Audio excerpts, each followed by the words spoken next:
Doctor Babasaheb Ambedkar त्या काळामध्ये जे कुठले विद्यार्थी प्रशासकीय सेवेमध्ये पास होत असायचे, जे बॅकवर्ड कॅटेगरीचे असायचे, बरोबर. तर त्यातल्या एका PSIला त्यांनी कायदा मंत्री असताना त्या ठिकाणी ऑफिसला बोलावलं होतं. तर ऑफिसला बोलावल्यानंतर त्या PSIच्या मनामध्ये अशी शंका होती की साहेबांनी मला बोलावले म्हणजे माझ्याकडून काहीतरी पैशाची मागणी करतील, काहीतरी करतील, मला कशासाठी तरी त्यांनी बोलावलं आहे.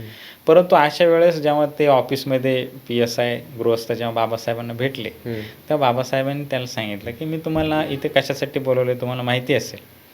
तर तो म्हणे मला माहिती नाही, पण तुम्ही जे सांगाल ते मी माहिती करून घेईल. त्यावेळेस बाबासाहेबांनी त्याला सांगितलं की तू बॅकवर्ड कॅटेगरीतून पुढं आलाय, तुला कोणासाठी तरी आयडॉल व्हायचे, कोणासाठी तुला उदाहरण व्हायचे, म्हणून मी तुला हे सांगण्यासाठी बोलवले की तू ज्या वाडी वस्तीमधून इथपर्यंत पोहोचला, त्या वाडी वस्तीमध्ये तू लाल दिव्याची गाडी घेऊन एखादा फेरफटका कधीतरी मारत चल आणि तुझ्याकडे जे गोरगरीब लोक आहेत ते बघतील आणि ते तुझ्यासारखं होण्याचा प्रयत्न करतील आणि हे प्रयत्न त्याचं स्वरूप क्रांतीमध्ये होईल आणि ही क्रांती त्या समाजामध्ये घडेल, यासाठी मी तुला बोलवले. तर तो PSI क्षणभर रडला आणि त्याने बाबासाहेबांचे विचार आत्मसात केले आणि तेच आज आपण पुढे घेऊन जाणार आहोत.